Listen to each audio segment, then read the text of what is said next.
So, speaking of nuts, the Cincinnati Bengals might even fall into that category. Because the Cincinnati Bengals are like, you know what? Got a franchise quarterback. We got all this talent on offense. We've shown that we've got the ability to go throw for throw with Patrick Mahomes and actually beat him in the postseason in the playoffs. We nearly won the Super Bowl a couple of years ago. Some would argue we probably should have won the Super Bowl, but we lost it at SoFi to the Rams, and Aaron Donald got his ring, and Cooper Kupp, who apparently has shaved his beard now. Cooper Kupp is the MVP of the like all those things. But if you're the Bengals, you're like, man, listen, we're close. We got this. And then they're like, well, how could we F this up? Oh, I know. Let's get into contract disputes with not only one defensive player, but two, the latest being Shamar Stewart, who decided, you know what? I'm out of here. I don't like the fact that you guys are changing the language on this deal when last year it wasn't the same language. I'm not going to sign it. I'm not signing anything. And so what makes this even more fun is that on the Cincinnati Bengals, you have somebody who knows a thing or two about the entire situation, and that somebody would be Bengals center and NFLPA Vice President Ted Carris, who defended both Shamar Stewart and his other teammate, Trey Hendrickson. It's not the best case scenario of how the spring could have gone for our first round pick, but there is a pretty serious business aspect to our profession, and he's taking counsel from his camp, and I don't. The main thing I want to say is I don't think to either of our defensive ends that there's not any harboring resentment in this locker room to them. And I really hope that both camps can figure this out, because we have a really good team. We've had a super productive spring, and you just don't want this to carry over into summer. I think from a PA perspective, always we don't want language in contracts that are going to be negative to players as far as guaranteed money. We're always trying to max the amount of guarantees that guys get. So it's a business negotiation, and I feel for Shamar that he has to this is his first taste of the league with kind of a lot of hate on the internet. Not hate, but Cincy Twitter doesn't mess around. So I hope that he can come and be super productive in fall and kind of get everyone back on his side. So that was Ted Carris of the Cincinnati Bengals discussing the contract issues there and the offseason the Bengals are currently going on. And also, Joe Burrow was asked about it. Yeah, it's a distraction. Zach Taylor's been asked about it. It's just, and we were discussing this earlier, there are franchises around the NFL that would do anything for the problems of the Cincinnati Bengals. Anything.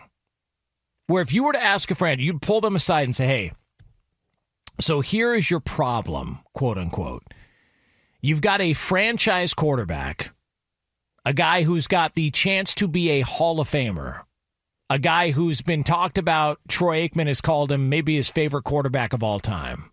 Everybody agrees Joe Burrow's the guy. You end up with him because you sucked so bad the year prior. You've also been able to work out a long-term extension with him.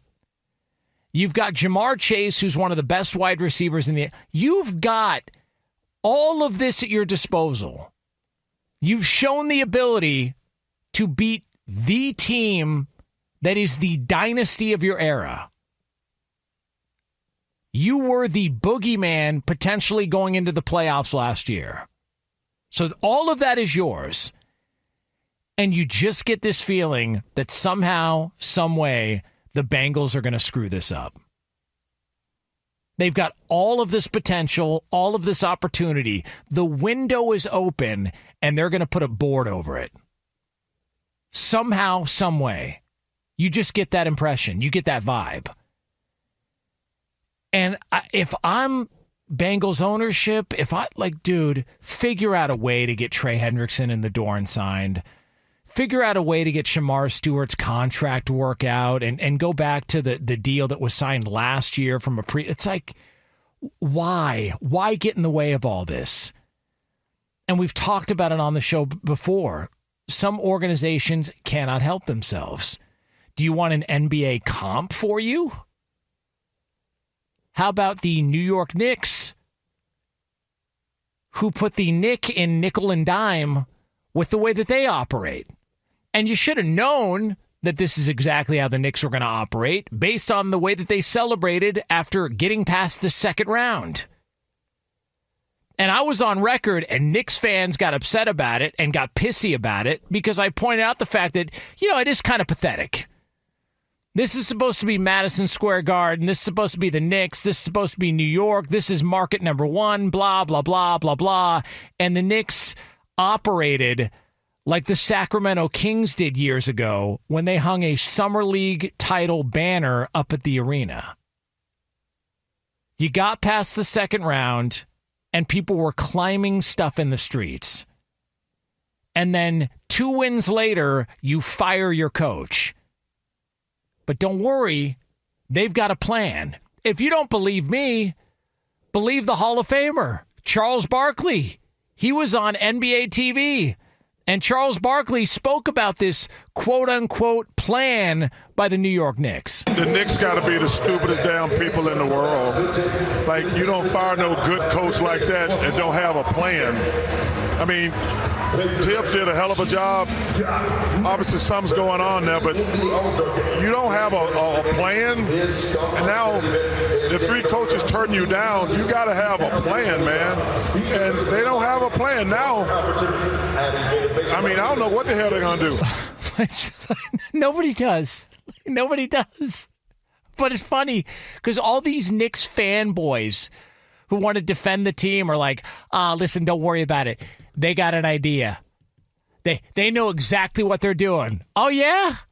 What's that? Nah, they're gonna target this guy and that guy and whiff, whiff, whiff, whiff. They have no idea what the hell they're doing. They accomplished something they hadn't done in a quarter century and then decided, nah, we got to make changes. Okay. How's that going? But don't worry, you got your guy. They got their guy. They had an idea, and they got their guy. No, not really. And it was supposed to be feel-good time for the Knicks. Remember, this was the brand new Knicks? Remember James Dolan was nowhere to be found?